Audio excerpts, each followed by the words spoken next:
ദൈവനാമം മഹത്വപ്പെടുമാറാകട്ടെ. ഇന്ന് ഞാൻ ആഗ്രഹിക്കുന്നത് ജോഷുവയുടെ പുസ്തകം മൊത്തത്തിൽ ഒന്ന് ഓടി ചില കാര്യങ്ങൾ പറയാനാണ്. ഒരു വിധത്തിൽ ഒരു സർവേ പോലെ ചില പ്രധാനപ്പെട്ട കാര്യങ്ങൾ ഊന്നും നമുക്ക് അതിൽ തന്നെ ആഴമായി പോകാൻ സാധിക്കുകയില്ല. എന്നാൽ ജോഷുവയെക്കുറിച്ച് പൊതുവായൊരു ചിത്രം ലഭിക്കുന്നത് നന്നായിരിക്കും എന്ന് ഞാൻ ചിന്തിക്കുകയായിരുന്നു. ജോഷുവ എന്ന വ്യക്തിയെ നമ്മളൊന്ന് ശ്രദ്ധിക്കാമെങ്കിൽ വാസ്തവത്തിൽ മോശയെക്കാട്ടിലും വളരെ ശക്തമായ ആത്മീക വ്യക്തിത്വം ഉണ്ടായിരുന്ന ഒരാളായിരുന്നു. എന്നാൽ മോശ എന്ന പടുകൂറ്റൻ മരത്തിൻ്റെ മുമ്പാകെ ജോഷുവ അധികം ശ്രദ്ധിക്കപ്പെട്ടില്ല, അല്ലെങ്കിൽ വേണ്ടുവോളം ശ്രദ്ധിക്കപ്പെട്ടില്ല എന്ന് വേണമെങ്കിൽ തോന്നാം. ഇതിൻ്റെ ഒരു ഔട്ട്ലൈൻ പറയണം എന്നെനിക്ക് ആഗ്രഹമുണ്ട്. എന്നാൽ അതിന് മുമ്പായിട്ട് ആദ്യത്തെ 5 പുസ്തകങ്ങൾ മോശ എഴുതി. അത് എല്ലാ വർഷവും യഹൂദന്മാർ ആനുവലി വർഷം തോറും വായിച്ച് കേൾപ്പിക്കുന്ന ഒരു സിസ്റ്റം അവർക്കുണ്ടായിരുന്നു. എന്നാൽ ആ കൂട്ടത്തിൽ ജോഷുവയുടെ പുസ്തകം പെടുന്നില്ല. അതിൻ്റെ കാരണം എന്താണ്? നമ്മൾ പ്രത്യേകമായി മനസ്സിലാക്കേണ്ട ഒരു കാര്യം, മോശയാണ് പ്രമാണങ്ങൾ ദൈവത്തിൽ നിന്നും പ്രാപിച്ചു കൊടുത്തത്. എന്നാൽ ജോഷുവ ഒരൊറ്റ പ്രമാണം പോലും, ഒരൊറ്റ ലോ, ന്യായപ്രമാണത്തിൽ പറയുന്ന ഒരു ലോ പോലും ജോഷുവ കൊടുക്കുന്നില്ല. അപ്പോൾ ആ നിലയിൽ ജോഷുവയുടെ പുസ്തകം വ്യത്യസ്തമായി നിൽക്കുകയാണ്. അല്ലെങ്കിൽ ഇങ്ങനെ പറയാം, ജോഷുവയുടെ പുസ്തകം the first book of the Bible without law. ന്യായപ്രമാണമില്ലാത്ത ബൈബിളിൻ്റെ ആദ്യത്തെ പുസ്തകമാണ് വാസ്തവത്തിൽ ജോഷുവയുടെ പുസ്തകം. രണ്ടാമത്തെ ഒരു പ്രത്യേകത, മോശ പണിതിട്ട അടിസ്ഥാനത്തിന്മേലാണ് ജോഷുവ പണിയുന്നത്.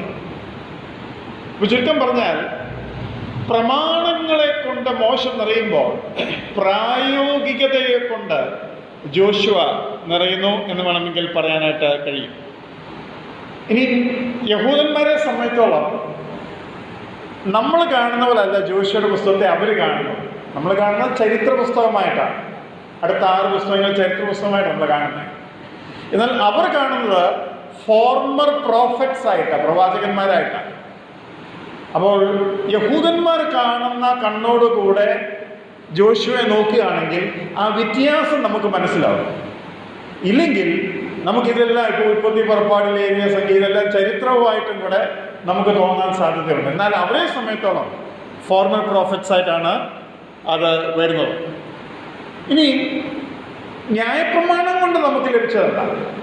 ന്യായപ്രമാണം കൊണ്ട് നമുക്ക് ലഭിച്ചത് ദൈവത്തിൻ്റെ വാഗ്ദത്തങ്ങൾ, വിടുതൽ, അല്ലെങ്കിൽ പഞ്ചകേന്ദ്രങ്ങളിൽ അതാണ് എഴുതിയിരിക്കുന്നത്, റിഡംഷൻ.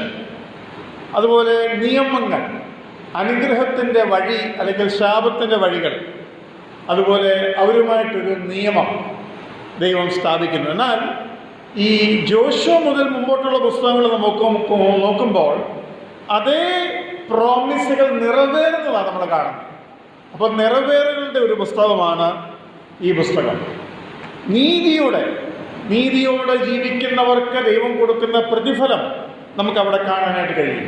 ഈ നിയമങ്ങൾ അപ്ലൈ ചെയ്യുമ്പോൾ സംഭവിക്കുന്നത് ജോഷുവയിൽ കാണാനായിട്ട് കഴിയും. അനുസരിച്ചാൽ ലഭിക്കുന്ന അനുഗ്രഹം, അല്ലെങ്കിൽ അനുഗ്രഹത്തിൻ്റെ പാതയായ അനുസരണവും ശാപത്തിൻ്റെ വഴിയായിരിക്കുന്ന അനുസരണക്കേടും രണ്ടും ഈ ജോഷുവയുടെ പുസ്തകത്തിൽ നമുക്ക് കാണാനായിട്ട് കഴിയും.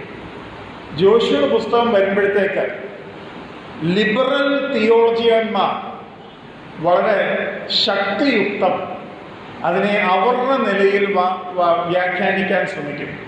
അതിൻ്റെ കാരണം എന്താണെന്ന് ചോദിച്ചു കഴിഞ്ഞാൽ, യെരിഹോ മതില് 7 ദിവസം ചുറ്റി, 7-ാം ദിവസം 7 പ്രാവശ്യം ചുറ്റിയപ്പോൾ വീണു.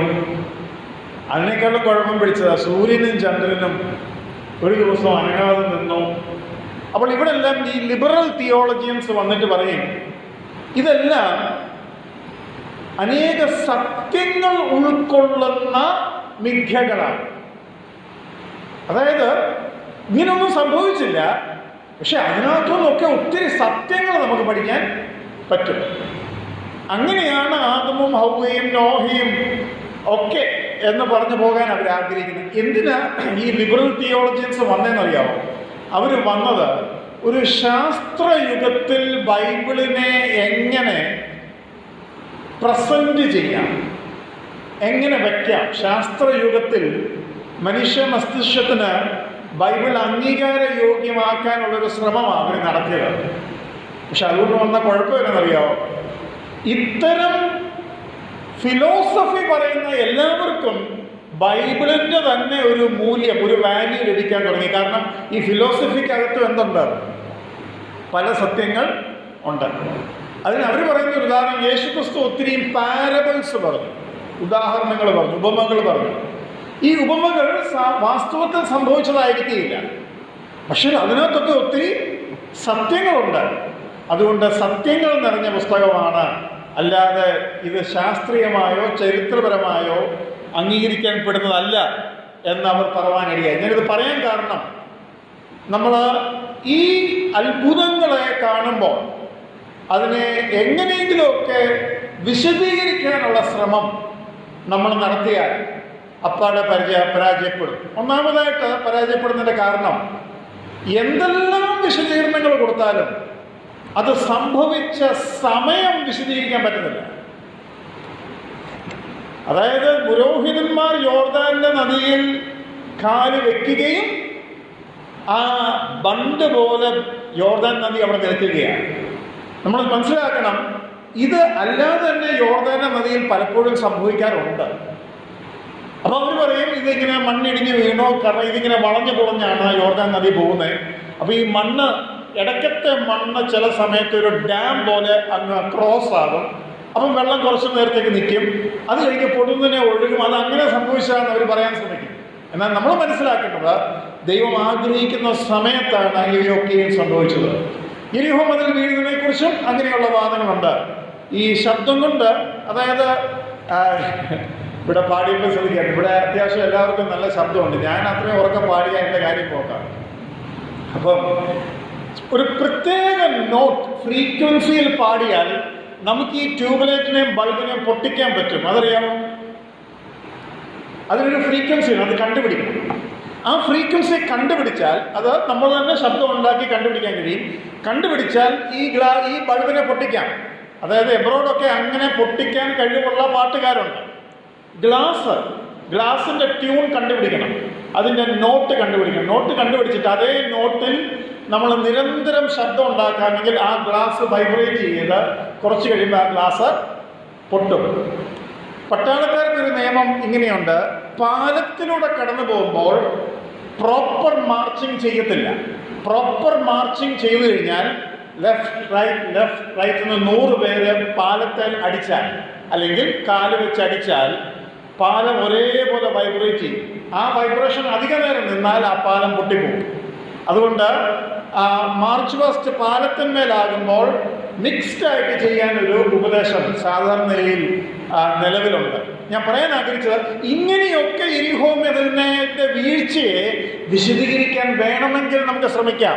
ദൈവം എന്തും അതിനുവേണ്ടി ഉപയോഗിക്കാം. ഒരു ഭൂമി കുലുക്കമാകാം, അല്ലെങ്കിൽ ഈ പറഞ്ഞതുപോലെ ഒരു കാരണമാകാം, കാഹളം ഊതിയതായിട്ട് നമ്മൾ കേൾക്കുന്നു. പക്ഷെങ്കിൽ ദൈവം ആഗ്രഹിച്ച സമയത്ത് സംഭവിച്ചു എന്ന് മാത്രമല്ല, അവിടെ എഴുതിയിരിക്കുന്നത് അവർ മുമ്പോട്ട് കയറി ചെന്നതാണ്. എന്ന് വെച്ച് കഴിഞ്ഞാൽ മതിലൊന്നും ഇങ്ങോട്ട് വീണില്ല, എല്ലാം അങ്ങോട്ടാണ് വീണത് എന്ന് നമുക്ക് മനസ്സിലാക്കാനായിട്ട് കഴിയും. അത് ഞാൻ പൊതുവെ ഇതിൻ്റെ ഇടയ്ക്കൊന്ന് പറഞ്ഞു എന്നേ ഉള്ളൂ.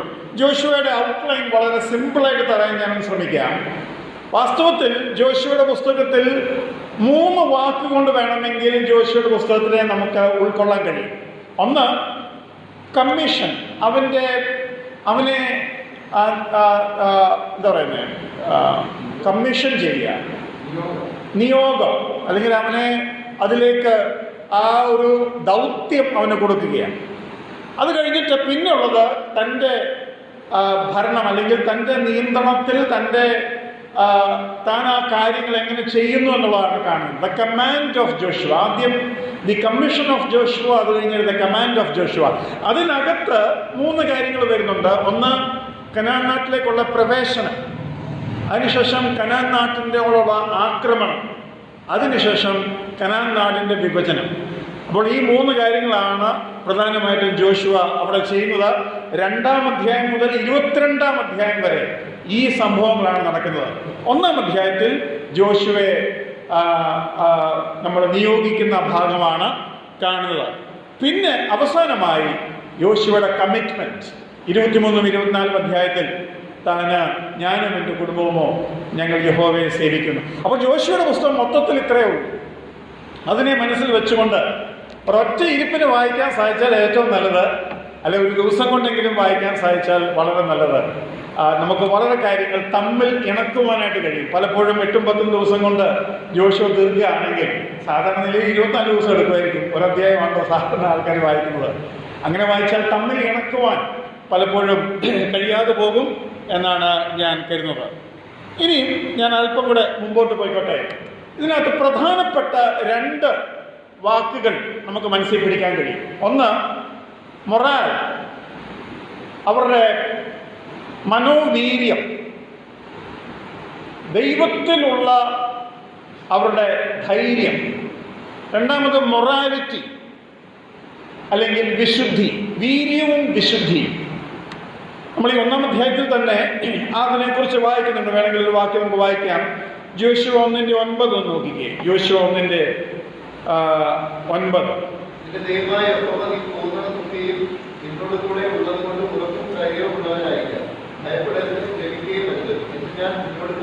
അതെ, ഭയപ്പെടരുത്, ഭ്രമിക്കുകയും അരുത് എന്ന് ഞാൻ നിന്നോട് കൽപ്പിച്ചുവല്ലോ.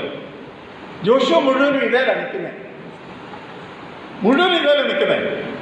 ഇനി ഈ ഭയം പെടാതെ തന്നെ നിൽക്കുന്ന സമയത്ത് ഭയം വരാൻ സാധ്യതയുണ്ടെങ്കിൽ അത് വിശുദ്ധിയെ തൊട്ട് കളിക്കുമ്പോഴായിരിക്കും. അതുകൊണ്ടാണ് ഞാൻ പറഞ്ഞത് വീര്യവും വിശുദ്ധിയും. നമ്മുടെ ക്രിസ്തീയ ജീവിതത്തിലും ഞാൻ ഇങ്ങനെ പറഞ്ഞോട്ടെ, ധൈര്യം വിശുദ്ധ ജീവിതത്തിനും കൂടെ ആവശ്യമാണ്. ആരാ ഈ അശുദ്ധി ആടുന്നത്? ധൈര്യമില്ലാത്തവരാണ്. എൻ്റെ ബ്രദറെ, കള്ളം പറയാതൊന്നും ജീവിക്കാൻ പറ്റുകയില്ല. പേടിയാണ്, സത്യം പറഞ്ഞ് ജീവിക്കാൻ പേടിയാണ്. നരകത്തിൽ പോകുന്നവരുടെ ലിസ്റ്റ് പറയുമ്പോൾ ആദ്യം പറയുന്നത് എന്താണ്? ഭീരുക്കൾ എന്നാണ്. ഭീരുക്കൾ. പ്രിയമുള്ളവരെ, പാപം ചെയ്യുന്നവൻ ഭീരുവാണ്. ഈ ഭീരുത്വം നമ്മുടെ ഒക്കെ ജീവിതത്തിൽ ഉണ്ടായിട്ടുണ്ട്. അവിടെയൊക്കെ ധൈര്യം നഷ്ടപ്പെടുമ്പോൾ അത് വലിയൊരു മേഖലയിലേക്കാണ് പടരുന്നത്. അപ്പൊ ജോഷുവയുടെ പുസ്തകം നമ്മളെ പഠിപ്പിക്കുന്നത്, ധൈര്യത്തോട് നാം നിൽക്കുമെങ്കിൽ വിശുദ്ധ ജീവിതം ജീവിക്കാൻ കഴിയും. വിശുദ്ധ ജീവിതം ജീവിക്കാൻ കഴിഞ്ഞില്ലെങ്കിൽ നമ്മുടെ ധൈര്യം പോയിരിക്കും. ഇത് തമ്മിൽ വല്ലാതെ ഇണങ്ങിച്ചേർന്നിരിക്കുക. ധൈര്യം കൊണ്ടേ വിശുദ്ധ ജീവിതമുള്ളൂ, വിശുദ്ധ ജീവിതം കൊണ്ടേ ധൈര്യമുള്ളൂ. ഇത് തമ്മിൽ ഡബിൾ ഇന്ററാക്ട് ചെയ്യുന്ന ഒരു അവസ്ഥയിലാണ് ഇരിക്കുന്നത്. എന്നാൽ ഈ ധൈര്യം നമുക്ക് ലഭിക്കുന്നത് വിശുദ്ധിയിൽ നിന്നല്ല, ദൈവത്തിൽ നിന്നുമാണ്.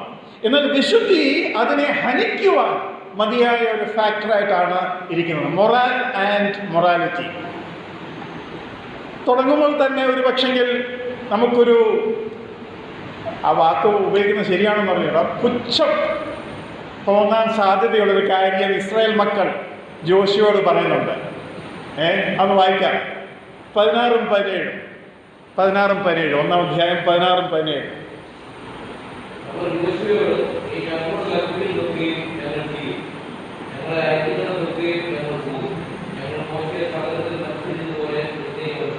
ഞങ്ങൾ മോശയെ സകലത്തിലും അനുസരിച്ചതുപോലെ നിന്നെയും അനുസരിക്കും. തോന്നിയോ? ഞാൻ പറഞ്ഞ ആ വാക്ക് തോന്നിയോ? നല്ല പ്രാക്ടീസ് അല്ലേ? ഞങ്ങൾ മോശയെ അനുസരിച്ച പോലെ നിന്നെ അനുസരിക്കാതിരിക്കുക. എന്നാൽ ഇവർ പറയുന്നതിനകത്തൊരു സത്യമാണ്. എന്തോ സത്യം എന്നറിയാമോ? മോശയുടെ എതിർത്തവരാരും അല്ല ഇവർ. ഇത് പുതിയൊരു തലമുറയാണ്. ഇവർ അനുസരണം കൊണ്ട് ഇപ്പം മോവാബിനെയും അതിനുശേഷം അമ്മോനെയും ഒക്കെ തോപ്പിച്ചിങ്ങോട്ട് വന്നതേ ഉള്ളൂ. ഇവർക്ക് പറയാൻ പറ്റും, മോശയെ അനുസരിക്കുന്ന പോലെ ഞങ്ങൾ നിന്നെയും അനുസരിക്കും. ഇതൊരു പുതിയ തലമുറയാണ്. ഈ പുതിയ തലമുറയ്ക്ക് ഒരു പുതിയ ഉടമ്പടിയുടെ ആവശ്യമുണ്ട്, ഒരു പുതിയ അനുഭവത്തിൻ്റെ ആവശ്യമുണ്ട്. നമ്മുടെ ക്രിസ്തീയ ജീവിതത്തിൻ്റെ ഏറ്റവും വലിയൊരു ചലഞ്ച്, നമ്മളത് അംഗീകരിച്ച് വെച്ചിരിക്കുക. ചലഞ്ച്, ആ വെല്ലുവിളി എന്നൊരു പരാജയം, ആ പരാജയത്തെ നമ്മൾ അംഗീകരിച്ച് വെച്ചിരിക്കുക. എന്നറിയാമോ ബ്രദറെ, 2ാം തലമുറയും 3ാം തലമുറയും ഒക്കെ ആകുമ്പോൾ വിശ്വാസം സദൈവ. The challenge of Christian life is to transfer the faith from one generation to the other. വിശ്വാസത്തിനെ അടുത്ത തലമുറയ്ക്ക് ഇതേ നിലയിൽ കൊടുക്കുക. ഞാൻ വളരെ ചിന്തിച്ചിട്ടുള്ള ഒരു കാര്യമാണ്. എൻ്റെ വിചാരം ഒരു 99% അതിൻ്റെ കാരണം ഒന്നാമത്തെ തലമുറയുടെ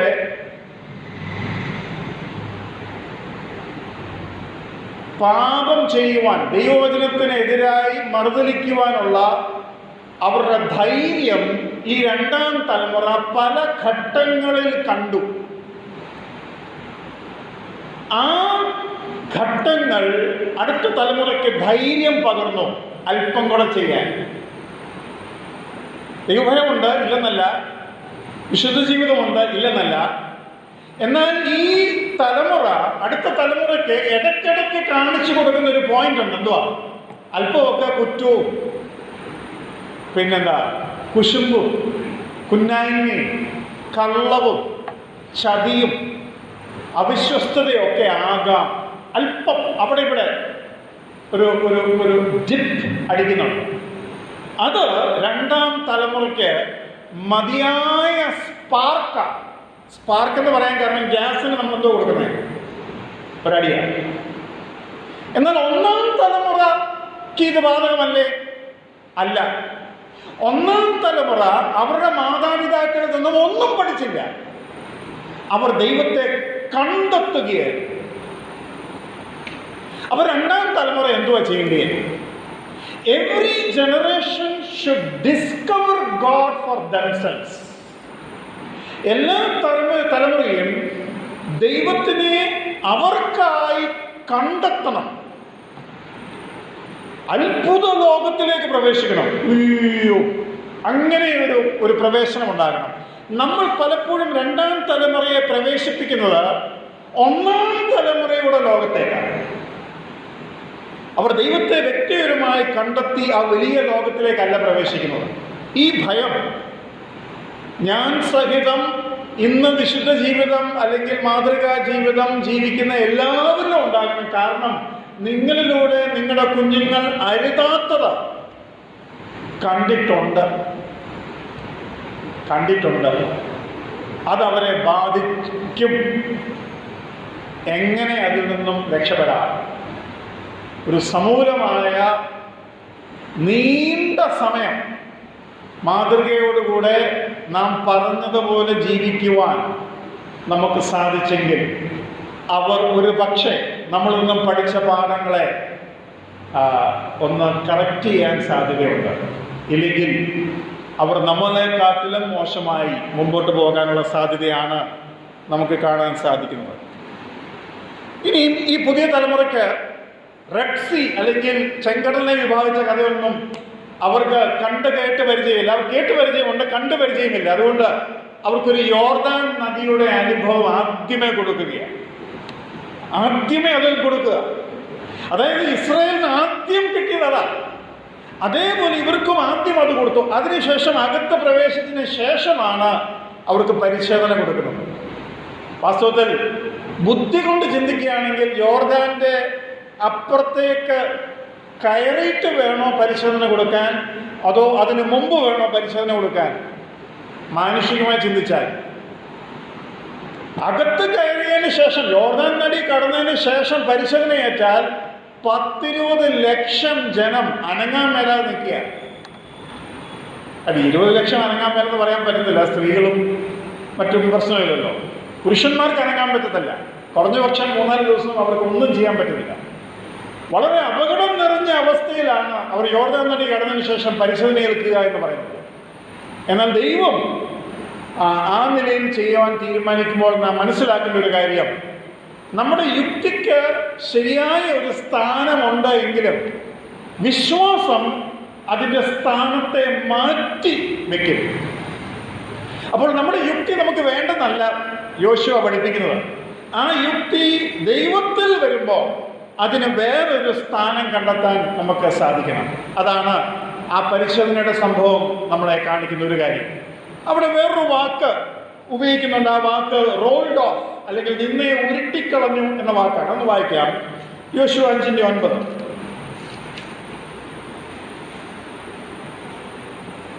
യോശുവയോട്, ഇന്ന് ഞാൻ ഇസ്രായേലിന്റെ നിന്ന നിങ്ങളിൽ നിന്ന് ഉരുട്ടിക്കളഞ്ഞിരിക്കുന്നു എന്ന് അരുളി ചെയ്തു.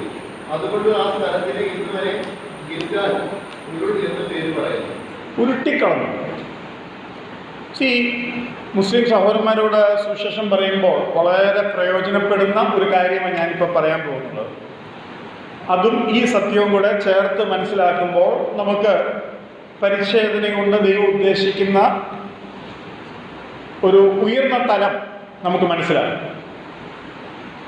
ഞാൻ അവരോട് സുവിശേഷം പറയുമ്പം പറയുന്ന ഒരു കാര്യമാണ്. അതിൻ്റെ ഗുണം എന്നുവെച്ചാൽ അവർക്കും പരിച്ഛേദനയുണ്ട്. അപ്പോൾ പരിച്ഛേദന ഉള്ള അവരോട് ചോദിക്കുക, എന്തിനാണ് പരിച്ഛേദന? എന്നിട്ട് ഞാൻ പറയും, എനിക്ക് ഉത്തരം തരുമ്പോൾ മെഡിക്കലി അതുകൊണ്ട് പ്രയോജനമുണ്ട് എന്ന ഉത്തരം തരരുത്. മെഡിക്കലി പ്രയോജനമില്ലാത്ത, ശരീരത്തിന് വിരോധമായി ദൈവം ഒരു പ്രമാണവും നമുക്ക് തരത്തില്ല. അപ്പം മെഡിക്കൽ റീസൺസ് ഉണ്ട്, ആരോഗ്യപരമായി അത് പ്രയോജനമുള്ളതാണ്. അതല്ല എൻ്റെ ചോദ്യം. ആത്മീകമായി എന്തിന് ദൈവം പരിച്ഛേദന തന്നു? നിങ്ങൾക്കിത് ട്രൈ ചെയ്യാം. ഒരൊറ്റ മുസ്ലിം ഇതിന് ഉത്തരം പറയത്തില്ല, കാരണം അവരുടെ കയ്യിൽ അതിന് ഉത്തരവില്ല. ഇനി അഥവാ ഉത്തരം ഉണ്ടെങ്കിൽ ഒരു നാളും അത് പഠിപ്പിക്കപ്പെടുകയില്ല. കാരണം അബ്രഹാമിനോട് ദൈവം പറയുമ്പോൾ അതിൽ അടങ്ങിയിരിക്കുന്ന ചില അർത്ഥങ്ങൾ ഞാൻ പറയാൻ ശ്രമിക്കുകയാണ്. ഒന്ന്, അബ്രഹാമേ, നീ ഒരു പാപിയാണെന്ന് വിശ്വസിക്കുന്നുവോ? വിശ്വസിക്കുന്നു. മനുഷ്യ ജഡത്തിൽ ഒരു നന്മയുമില്ല, നിന്റെ ജഡത്തിൽ ഒരു നന്മയുമില്ല എന്ന് നീ വിശ്വസിക്കുന്നുവോ? വിശ്വസിക്കുന്നു. അങ്ങനെയാണെങ്കിൽ ഈ ജഡം വെട്ടിക്കളയേണ്ടതാണ്. വിശ്വസിക്കുന്നുവോ? അതേ കർത്താവേ, ഇതിലൊരു നന്മയും വസിക്കുന്നില്ല, ഞാൻ പാപിയാണ്, ഈ ജഡം വെട്ടിക്കളയേണ്ടതാണ്. ആ വിശ്വാസത്തെ കാണിക്കുവാൻ നിന്റെ ശരീരത്തിന്റെ ഒരു ഭാഗം വെട്ടിക്കളയണം. അയ്യോ, 10,000 വട്ടം ചെയ്യാൻ, കാരണം മുഴുവൻ വെട്ടേണ്ടതാണല്ലോ. ഇത്രയും വെട്ടിയാൽ മതിയല്ലോ. സന്തോഷത്തോടെ ചെയ്യാം. ഇതാണ് യേശുക്രിസ്തുവിലൂടെ നമുക്ക് ലഭിച്ച പരിച്ഛേദന. അത് ഒന്ന് 2 വാക്യങ്ങൾ, പല വാക്യങ്ങളുണ്ടെങ്കിലും പുതിയ നിയമത്തിൽ വായിക്കാൻ എനിക്ക് താല്പര്യമുണ്ട്. ഫിലിപ്പിയർ 3:3, കൊലോസ്യർ 2:11. ഫിലിപ്പിയർ 3:3, കൊലോസ്യർ 2:11.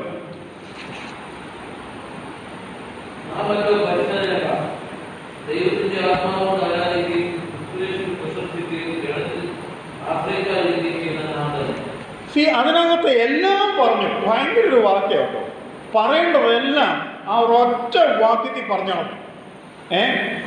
അവിടെ പറയുന്നത് ആത്മാവിൽ ആരാധിക്കുന്നവർ. ചേട്ടാ, പരിച്ഛേദനയും ആത്മാവിലെ ആരാധനയും തമ്മിൽ എന്നാ ബന്ധം? ജഡം കൊണ്ട് ആരാധിക്കുന്നില്ല, ജഡം വെട്ടിക്കളഞ്ഞു. ആത്മാവ് കൊണ്ട് ആരാധിക്കുക. ജഡത്തിന് യാതൊരു പ്രതീക്ഷയും ഞങ്ങൾക്കില്ല. നാമല്ലോ പരിശോധനക്കാർ. ദൈവത്തിന്റെ ആത്മാവ് കൊണ്ട് ആരാധിക്കുകയും ക്രിസ്തുയേശുവിൽ പ്രശംസിക്കുകയും. എന്തിനാ ക്രിസ്തുയേശുവിൽ പ്രശംസിക്കുന്ന? പരിശോധനക്കാരൻ ചെയ്യേണ്ട പരിപാടിയാണ്. പരിശോധനക്കാരൻ സന്തോഷിക്കുന്നത് ക്രിസ്തുവിൽ പ്രശംസിക്കുകയും ജഡത്തിൽ ആശ്രയിക്കാതിരിക്കുകയും. അബ്രഹാമേ, നിന്റെ ജഡത്തിൽ ഒരു നന്മയും വസിക്കുന്നില്ല, നീ ജഡത്തിൽ ആശ്രയിക്കാതെ വെട്ടിക്കളയേണ്ടതാണെന്ന് സമ്മതിക്കുന്നുവോ? സമ്മതിക്കുന്നു. ഒരു ഭാഗം വെട്ടിക്കളഞ്ഞ് നിന്റെ വിശ്വാസം കാണിക്കുക. ഇന്നവിടെ അപ്പൊ ഇനി ബാക്കി എന്നാ ഉള്ളേ? ബാക്കി ആത്മാവാ ഉള്ളേ. ഇത് നമുക്ക് സാധിപ്പിച്ചു തന്നത് യേശുക്രിസ്തുവാണ്. യേശുക്രിസ്തുവിന്റെ പരിച്ഛേദന അത് നമുക്ക് ലഭിച്ചു. കാരണം സാക്ഷാൽ പരിച്ഛേദന എന്ന് പറയുന്നത് മൊത്തം വെട്ടിക്കളയുക.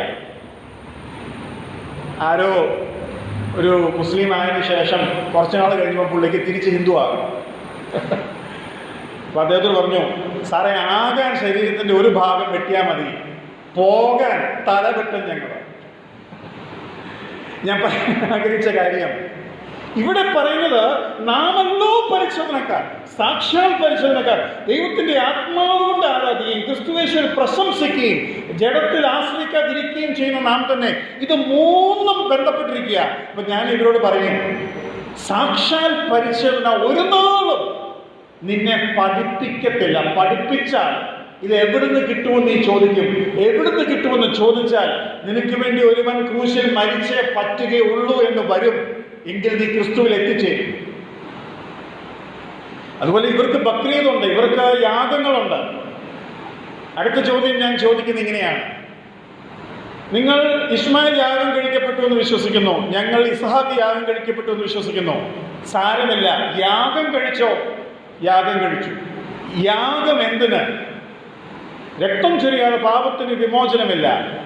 ആ രക്തം ചൊരിച്ചിലിന്റെ നിഴലിന്റെ പൂർത്തീകരണം, ഫുൾഫിൽമെന്റ് എവിടെ?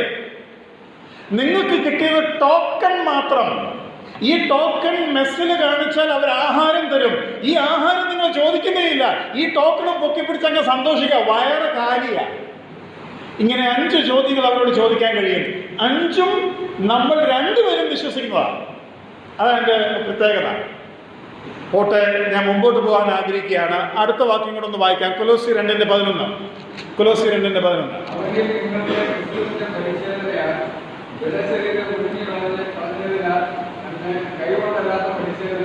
കൈകൊണ്ടല്ലാത്ത പരിച്ഛേദനയുടെ ടോക്കൺ വിശ്വാസമാണ്. കർത്താവേ, കൈകൊണ്ടല്ലാത്ത പരിച്ഛേദന വേണം, മുഴുവനും ഉരിഞ്ഞു കളയുന്ന പരിച്ഛേദന വേണം. ഞങ്ങൾ അതിനുവേണ്ടി ശരീരത്തിൻ്റെ ഒരു ഭാഗം മാത്രം കണ്ടിച്ച് കാത്തിരിക്കുകയാണ്.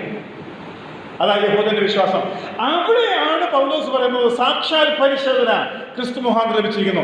അപ്പോൾ ഇവിടെ വെട്ടിക്കളഞ്ഞു കഴിയുമ്പോഴത്തേക്ക് പഴയത് മുഴുവൻ കഴിഞ്ഞു പോയി. അതാണ് മിസ്രൈമിലെ നിന്ന കളയുന്നത്. എന്നുവെച്ചാൽ മരിച്ചെങ്കിൽ മാത്രമേ ഇത് കംപ്ലീറ്റ് രക്ഷപ്പെടൂ. അതാണ് നമ്മൾ യോശുവയുടെ പുസ്തകം 5-ാം അധ്യായത്തിൽ വായിച്ചത്. ഉരുട്ടിക്കളഞ്ഞ നിന്ന പഴയ കാലവുമായിട്ടുള്ള നമ്മുടെ ബന്ധം, ആ ബന്ധത്തെ കളയുമെങ്കിൽ മരണം വേണം. ആ മരണം ആ പരിച്ഛേദന കാണിക്കുന്നത് അതാണ് റോമർ 7-ാം അധ്യായത്തിൽ പറയുന്നത്. ഭർത്താവ് ജീവിച്ചിരിക്കുമ്പോൾ ഭർതൃന്യായ പ്രമാണത്തിന് നമുക്ക് ബന്ധമുണ്ട്. ഭർത്താവ് മരിച്ചാൽ നീ സ്വതന്ത്രയാകുന്നു. ആ സ്വാതന്ത്ര്യമാണ് ഇവിടെ പറയുന്നത്. എന്നാൽ തീർച്ചയായിട്ടും അതൊരു നിഴൽ മാത്രമായിട്ടിരിക്കുന്നു എന്ന് പറഞ്ഞ് ഞാൻ മുമ്പോട്ട് പോകാൻ ആഗ്രഹിക്കുകയാണ്. ഇവിടെയാണ് നമുക്ക് അടുത്ത ഒരു ക്യാരക്ടർ ലഭിക്കുന്നത്, രാഹാബ്. ഞാൻ ഇങ്ങനെ പറഞ്ഞ് മുമ്പോട്ട് പോയിക്കോട്ടെ. The good faith of a bad woman. ഒരു അഴുക്ക് സ്ത്രീ, ചീത്തയായ ഒരു സ്ത്രീയുടെ ശരിയായ വിശ്വാസം.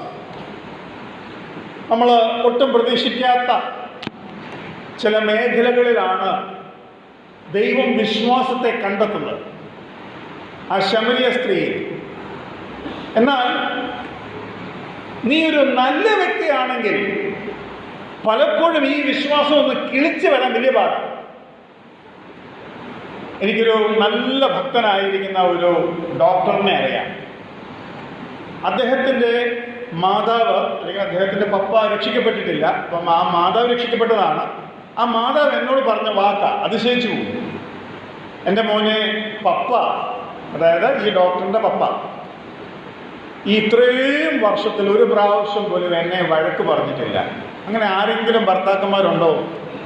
അല്ല, ഉണ്ടെങ്കിൽ പരിചയപ്പെടാൻ വേണ്ടി. ആ സ്ത്രീ പറയുന്നതാ, മോനെ, ഈ കഴിഞ്ഞ ഇത്രയും വർഷം ഒന്ന് കോപിക്കുകയോ ഒന്ന് ശബ്ദം ഉയർത്തുകയോ, വളരെ പക്വത നിറഞ്ഞ ഒരു വ്യക്തി. ആള് ഇവിടെ ഉണ്ട്, ഇവിടെ കോട്ടയത്തിനടുത്തൊരു സ്ഥലത്തുണ്ട്. ഞാൻ അധികം പറയാൻ ആഗ്രഹിക്കുന്നില്ല. പക്ഷെ ഈ വ്യക്തിയെ എങ്ങനെ പരിച്ഛേദനയുടെ ആവശ്യകത, ക്രിസ്തു മുഖാന്തരം മരിച്ച് എന്നിൽ ഒരു നന്മയും വസിക്കുന്നില്ല എന്ന ബോധ്യത്തിൽ കൊണ്ടുവന്നിട്ട് പാപബോധത്താൽ ദൈവമേ ഞാൻ പാപിയാകുന്നു. ഇവിടുത്തെ രണ്ടാമത്തെ പ്രശ്നം ആ വ്യക്തിയല്ല. ഇപ്പം ഞാൻ പറയുന്നത് നമ്മുടെ കാര്യമാണ്. ഞാൻ പാപിയാകുന്നു നമ്മൾ പറയുമ്പം ഏത് പാപം നമ്മൾ വിചാരിക്കുന്നത്? കള്ളം പറഞ്ഞതും വഴക്കുണ്ടാക്കിയതും ഇങ്ങനെയുള്ള കാര്യങ്ങൾ ചിന്തിച്ചുകൊണ്ട് കർത്താവേ ഞാൻ പാപിയാണ് എന്ന് പറയുന്നത്. അതാണോ ശരി? അതാണോ ശരി? ഞാൻ പാപിയാണ് എന്ന് പറയുമ്പോൾ ഞാൻ ഇങ്ങനെ പറയാറുണ്ട്, ഇന്നേ വരയ്ക്കും നിങ്ങൾ പത്രത്തിൽ വായിച്ചിട്ടുള്ള എല്ലാ പാപങ്ങളും മുഴുവനും ചെയ്യുവാൻ കഴിവുള്ള പാപിയാണ് നീ. പത്രത്തിൽ എന്തെല്ലാം നിങ്ങൾ ഇന്നേ വരയ്ക്കും പാപത്തിന്റെ പേര് വായിച്ചിട്ടുണ്ടോ അതെല്ലാം നീ ഉൾപ്പെട്ട് നിൽക്കുന്ന വർഗം ചെയ്ത പാപങ്ങളാണ്. നീ ആ വർഗത്തിൽപ്പെട്ടതാണ്.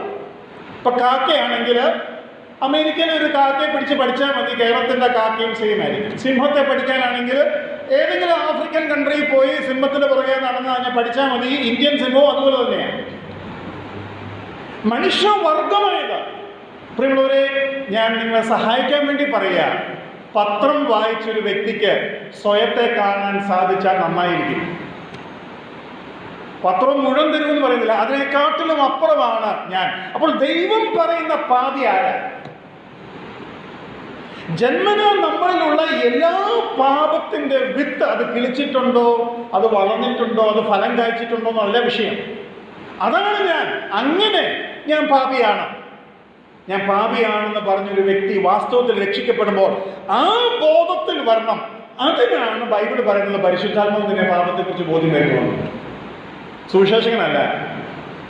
സുവിശേഷകൻ പാപത്തെക്കുറിച്ച് പറഞ്ഞു കൊടുക്കുമ്പോൾ സുവിശേഷകന്റെ പ്രാർത്ഥന എന്നറിയാം, കർത്താവ് ഞാൻ പാപം എന്ന വിഷയം പറഞ്ഞുകൊണ്ടിരിക്കുക, ബാക്കി നീ ചെയ്യണം. അന്നേരം ദൈവം ചെയ്യാത്ത അവസ്ഥയിൽ, പരിശുദ്ധാത്മാവ് ചെയ്യാത്ത അവസ്ഥയിൽ മറ്റേ പുള്ളി പറയാൻ പരമാവധി സാധ്യതയുള്ളതെന്നറിയാം. അത് പിന്നെ സാറേ നമ്മളെല്ലാവരും പാപികളല്ലേ, പിന്നെ പാപം എല്ലാവരും ചെയ്തിട്ടുണ്ട്, ഇത്ര പറ്റും. അല്ലാതെ യെശയ്യാവ് നിലവിളിച്ചതുപോലെയോ പൗലോസ് പറഞ്ഞതുപോലെയോ ഒന്നും ആരും പറയുകയല്ല. ആ പാപികളിൽ ഞാൻ ഒന്നാമൻ. എന്നിലെന്ന് വെച്ചാൽ ഒരു നന്മയും വസിക്കുന്നത് ഈ ശരീരത്തിൽ തന്നെ ആറ് പിടിവിക്കും. അയ്യോ ഞാൻ അരിഷ്ട മനുഷ്യൻ. ഇത് പരിശുദ്ധാത്മാവിനാൽ സംഭവിക്കണം. ഇതിനകത്ത് ഒരു അപകടം കൂടെ ഉണ്ട്. രണ്ടാമത്തെ അപകടം, ഈ പ്രഷർ കുക്കറിൽ പരിശുദ്ധാത്മാവ് പ്രഷർ ഇങ്ങനെ കൂട്ടിക്കൊണ്ടിരിക്കുക. അതൊരു 10 സെക്കൻഡും കൂടെ കഴിഞ്ഞാൽ ചിലപ്പം ചീറ്റും, അല്ലെങ്കിൽ ആ പ്രഷർ ഫുള്ളാകും. ഒരു നിലവിളിക്കുള്ള ഒരുക്കം പ്രഷർ കുക്കറിനകത്ത് ഉണ്ടായി കഴിഞ്ഞു. പക്ഷെ അതിനു മുമ്പ് നമ്മൾ പിടിയാതെ അങ്ങ് രക്ഷിക്കപ്പെടുത്തും. പരിശുദ്ധാത്മാവ് ഈ പാപിയുടെ ഉള്ളിൽ പാപബോധം കൊടുക്കുക. പാപത്തെക്കുറിച്ചും നീതിയെക്കുറിച്ചും ന്യായവിധിയെക്കുറിച്ചും ബോധം കൊടുക്കുക. അദ്ദേഹം ഞരങ്ങിയിട്ട് ഒരു പോയിന്റ് വരുമ്പോൾ ഈ പ്രഷർ കുക്കറിന്റെ ലിഡ് മേപ്പോട്ട് പൊങ്ങി ഒരു നിലവിളി വരുന്നത് പോലെ വരും. പക്ഷെ അതിനു മുമ്പേ നമ്മൾ പിടിച്ചെണ്ണി രക്ഷിക്കപ്പെടുത്തി കളയും. ഇത് സൺഡേ സ്കൂളുകളിൽ വളരെ മുമ്പേ അങ്ങ് സംഭവിക്കും. ഏതാ ഇവിടെ തീ കൊടുത്തതേ ഉള്ളൂ, അതിനു മുമ്പേ ചീറ്റ് തുടങ്ങി. അത് കാരണം രക്ഷിക്കപ്പെട്ടില്ലെന്ന് ഞാൻ പറയത്തില്ല, നമുക്കറിയത്തില്ല. പക്ഷെ രക്ഷിക്കപ്പെട്ടാലും രക്ഷിക്കപ്പെട്ട വ്യക്തിക്ക് ഞാൻ രക്ഷിക്കപ്പെട്ടതാണോ എന്ന ഉറപ്പ് കിട്ടുന്നില്ല. കാരണം നമ്മൾ ഷോർട്ട് കട്ട് അടിച്ചു. ദൈവം രക്ഷിക്കുന്നതിന് മുമ്പ് ദയവ് ചെയ്ത് നിങ്ങൾ രക്ഷിക്കരുത്. നിങ്ങൾ രക്ഷിച്ചാൽ, രക്ഷിക്കപ്പെടുകയില്ലെന്ന് ഞാൻ പറയുന്നില്ല, കാരണം കർത്താവിനെ ഏറ്റു പറഞ്ഞ ആ വ്യക്തി രക്ഷിക്കപ്പെടുകയാണ്.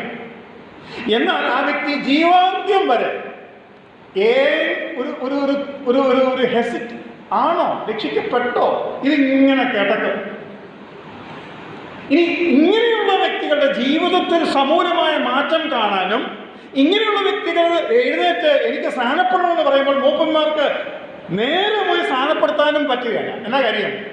ഇവർക്കും സംശയം. ഇവർ തന്നെ സുവിശേഷം പറഞ്ഞതായിരിക്കും. ഇവർക്കും സംശയം. എന്താ കാര്യം? ഇത് ദൈവത്തിൻ്റെ സമയത്തിന് വേണ്ടി നാം വെയിറ്റ് ചെയ്തില്ല. കർത്താവ് അതിനായി നമ്മെ സഹായിക്കട്ടെ. രാഹബിന്റെ ജീവിതത്തിൽ അവളുടെ വിശ്വാസം വളരെ വ്യക്തമായി പറയുന്നുണ്ട്. നിങ്ങളുടെ ദൈവം ജീവനുള്ള ദൈവമാണ് രാഹബിന് മനസ്സിലായി. ഞാൻ ഇങ്ങനെ ചിന്തിക്കുകയായിരുന്നു, ഒരു 40 വർഷം മുമ്പ് നടന്ന ചെങ്കടൽ സംഭവം പത്രമോ ന്യൂസോ മൊബൈലോ ഒന്നുമില്ലാതിരുന്ന കാലത്ത് രാഹബ് എന്ന ഒരു പൊട്ടി സ്ത്രീക്കറിയാം. ഇന്ന് 3500 വർഷം കഴിഞ്ഞു രാഹബിന്റെ സംഭവം കഴിഞ്ഞിട്ട്. യേശു ക്രിസ്തു ക്രൂശിൽ മരിച്ച വിവരം ലോകത്തിൽ ഒരു വ്യക്തി എനിക്കറിയാൻ മേലായിരുന്നു എന്ന് പറഞ്ഞാൽ ദൈവം അംഗീകരിച്ചു കൊടുക്കുമോ? ഈജിപ്തിൽ ചെങ്കടൽ വിഭാഗിക്കപ്പെട്ട കാര്യം യെരിഹോവിലെ വേശ്യ സ്ത്രീക്ക് നന്നായി അറിയാം. അതുകൊണ്ട് നാം കൊടുക്കുന്ന സുവിശേഷം ദൈവത്തിൻ്റെ ബോണസാണ്. അത് മനസ്സിലാക്കാം. നമുക്ക് കർത്താവിൻ്റെ വേലയിൽ തുടരാം. നമ്മളെ കർത്താവ് സഹായിക്കട്ടെ. അവിടെ ഒരു പെസഹയുടെ ചുമല ഒരു നൂൽ അല്ലെങ്കിൽ കയറ് അല്ലെങ്കിൽ എന്തെങ്കിലും ഒന്ന് കെട്ടണം എന്ന ആ സ്ത്രീയോട് പറയുന്നത് പെസഹയുടെ ഒരു നിഴലായിട്ട് നമുക്ക് കാണാൻ കഴിയും. പെസഹയ്ക്ക് നമുക്കറിയാം ആ രക്തം കട്ടിളക്കാലിന്മേൽ പുരട്ടിയ സംഭവങ്ങളൊക്കെ നമുക്കറിയാം. അതൊക്കെ ഇവിടെ വീണ്ടും എഴുന്നേറ്റ് വരുന്നതായിട്ട് നമുക്ക് കാണാനായിട്ട് കഴിയും. ഇനി നമുക്ക് മുമ്പോട്ട് പോകാം. അവർ പ്രവേശിക്കുകയും അവിടുത്തെ അവിടുത്തെ ആഹാരം, കനാൻ നാട്ടിലെ ആഹാരം, ദോശ ഇഡ്ഡലിയൊക്കെ അവർക്ക് കിട്ടിയപ്പോൾ എന്തോ നിന്നുപോയി, മന്ന നിന്നുപോയി. അപ്പോൾ ദൈവത്തിൻ്റെ പ്രൊവിഷൻ എന്ന് പറയുന്നത് അതിന് വേറെ ഒരു ലോജിക്കുണ്ട്. ഇന്ന് പലരും വിശ്വാസത്താൽ കർത്താവിൽ നിന്നും പ്രാപിക്കുവാൻ ശ്രമിക്കുമ്പോൾ കർത്താവ് നൽകിയതിനെ സ്വീകരിക്കാതെ കർത്താവ് നൽകാത്തതിന് വേണ്ടി കാത്തിരിക്കുന്നത് പോലെ, അതായത് ഇപ്പം രോഗത്തോടുള്ള ബന്ധത്തിൽ പറയുകയാണെങ്കിൽ മരുന്നില്ലാതെ സൗഖ്യമാകാൻ ശ്രമിക്കുന്ന ഒരു വ്യക്തിയോടുള്ള ബന്ധത്തിൽ, എന്നാൽ അതിൽ തന്നെ സൂക്ഷ്മതയോടുകൂടെ പോകുവാൻ കഴിയുന്ന ഒരു നൂൽ ലൈൻ, ഒരു വരയുണ്ട് എന്നുള്ള കാര്യവും ഞാൻ ഈ കാര്യത്തിൽ ഈ തന്നത്തിൽ സമ്മതിക്കുകയാണ്. ഇവിടെ വെച്ച് ജോഷുവ ഒരാളെ കാണുന്നു. ആ വ്യക്തി വാളൂരി പിടിച്ചിട്ടുണ്ട്. ആ വ്യക്തിയോട് ജോഷുവ ഒരു വാക്ക് ചോദിക്കുന്നു. ഉത്തരം രസകരമാണ്. ഉത്തരം എങ്ങനെയാണ്? 14 വാക്യം നോക്കി, 5:14. അതിന് അവൻ 11 വായിക്കാം.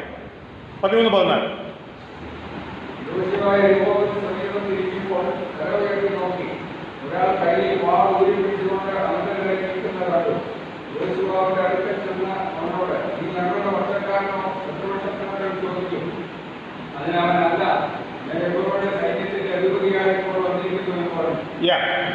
അതിനവൻ അല്ല, വാളൂരി പിടിച്ചിരിക്കുന്നവൻ അല്ല എന്ന് പറഞ്ഞാൽ ജീവൻ പോക്കാം. പക്ഷേ വാളൂരി പിടിച്ചിരിക്കുന്നവൻ പറഞ്ഞത് നിന്റെ ചോദ്യം തെറ്റിപ്പോയി.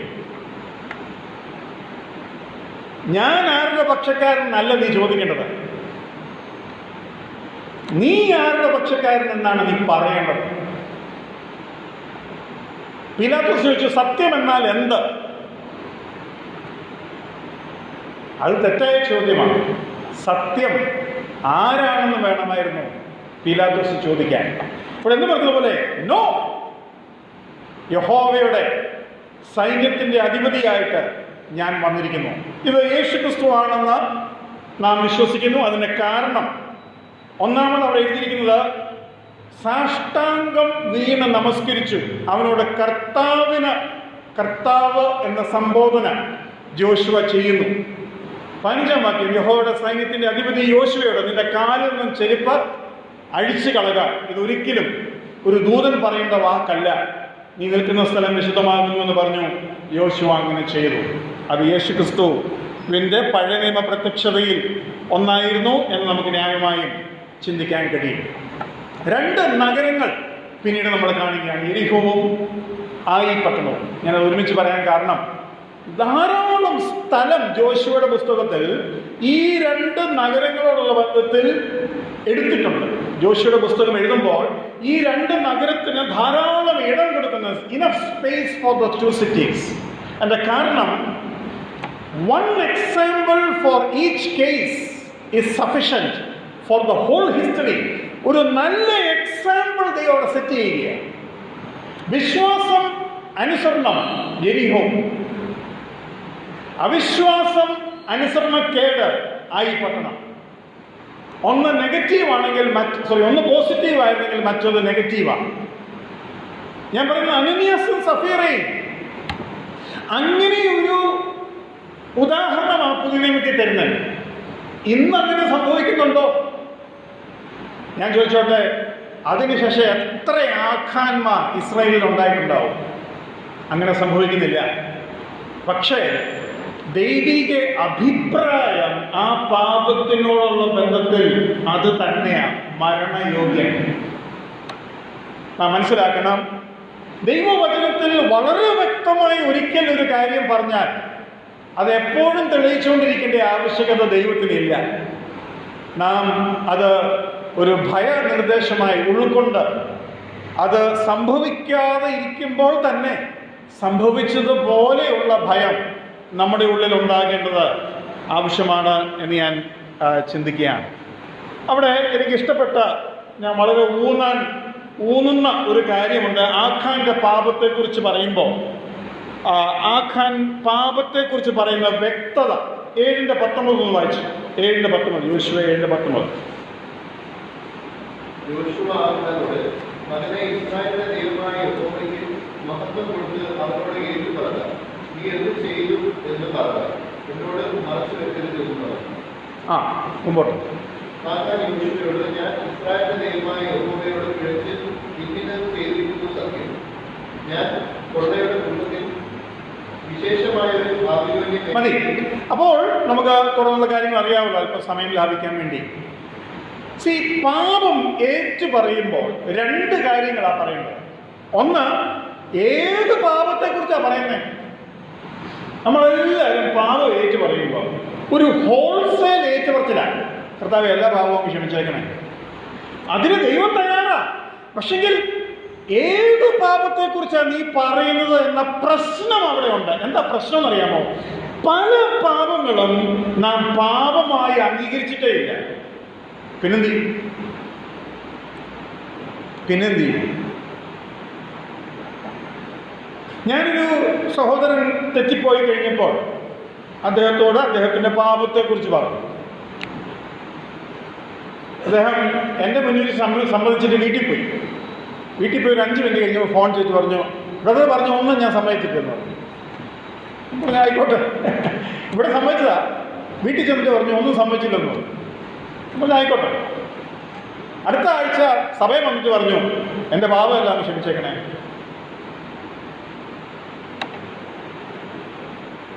നീ പ്രാർത്ഥിക്കാതിരിക്കുന്നത്, നീ വചനം വായിക്കാതിരിക്കുന്നത്, നീ കൊടുക്കാതിരിക്കുന്നത്, നീ ഇന്ന കള്ളം പറഞ്ഞത്, അത് നമ്മൾ ഞാൻ ആ കള്ളം പറഞ്ഞതുകൊണ്ട് ആ വ്യക്തിക്ക് സമാധാനമായി, എനിക്ക് അതിനേക്കാളും സമാധാനമായി.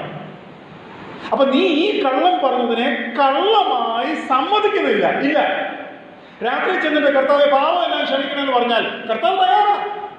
പക്ഷെ നീ അംഗീകരിക്കുന്ന പാപങ്ങളെ ദൈവം പാപമായിട്ട് ക്ഷമിക്കാൻ പറ്റത്തുള്ളൂ. നിന്റെ അംഗീകാരം ഇല്ലായ്മ നിന്റെ തന്നെ പാപത്തിനെ ക്ഷമിക്കാതിരിപ്പാൻ കാരണമാകും. ഞാൻ കേണപേക്ഷിക്കുന്ന ഒരു കാര്യമുണ്ട്. കുറഞ്ഞ പക്ഷം പാപത്തിനെ പാപമെന്ന് സമ്മതിക്കാൻ നാം തയ്യാറാകണം. അതിനെ ന്യായീകരിക്കരുത്. അതിനെ ന്യായീകരിച്ചാൽ പിന്നെ ഒന്നും വെച്ചില്ല. കർത്താവ് നമ്മളെ സഹായിക്കട്ടെ. അപ്പോൾ അത് നമുക്ക് ആഖാനോട് വന്നത് വളരെ വ്യക്തമായി, ഞാൻ ഇന്നത് പോലെ ചെയ്തു. ആഖാൻ ചോദിക്കുന്ന രീതിയും ഒരു വല്ലാത്ത രീതിയല്ലേ. എന്നാ വെച്ചാൽ മകനെ, അല്ലേ, എടാ മോനെ, എടാ ഉള്ളത് പറയടാ, നീ എന്താടാ ചെയ്തത്? ഭയങ്കര സ്നേഹത്തോടെ ആയിരുന്നു ജോഷുവ ചങ്ക് വേനലിയായിരുന്നു. 36 പേരോ എത്ര പേരാ മരിച്ചത്? 31-36 പേരോ മരിച്ചത്. അപ്പൊ ആഖാൻ മുഖാന്തരം അത്രയും പേര് മരിച്ചു. വലിയ സങ്കടമാണ്. അപ്പം ഇത് പറഞ്ഞു കഴിഞ്ഞിട്ട് അവരെ മുഴുവനും കല്ലെറിഞ്ഞ് അല്ലെങ്കിൽ തീ കത്തിക്കുക. അതിന് കാരണം അതിൽ കുടുംബത്തിനുള്ള പങ്ക്. ഇവിടെയും നമ്മൾ മനസ്സിലാക്കുന്ന ഒരു കാര്യം, കുടുംബത്തിലുള്ളവർ എനിക്കിതിൽ പങ്കില്ല എന്ന വ്യക്തത കൊടുക്കേണ്ടതും ഒരാവശ്യമാണ്. I will not take part a portion of this sin. ഈ പാപത്തിന്റെ ഒരു അംശം എനിക്ക് വേണ്ട. വളരെ clear cut. That which is sin should be declared as sin. നീ ഒരു പാപം ചെയ്യുമ്പോൾ നിന്റെ ജീവിത പങ്കാളി അതിന് മൗനമായിരിക്കുമ്പോൾ, അതിനെ പാപത്തിന്റെ കട്ട്ഷോട്ടിൽ ഇടുന്നില്ല എങ്കിൽ അതും പ്രശ്നമായിട്ടാണ് ഇവിടെ നമുക്ക് മനസ്സിലാക്കാൻ സാധിക്കുന്നത്. അനന്യാസും സഫീറിന്റെ കേസിൽ അങ്ങനല്ലേ, അങ്ങനെ തന്നെയായിരുന്നു എന്ന് നമുക്ക് മനസ്സിലാക്കാൻ കഴിയും. ഒരല്പം പെശകുള്ളൊരു ഏരിയയാണത്. കർത്താവ് എന്തായാലും സഹായിക്കട്ടെ.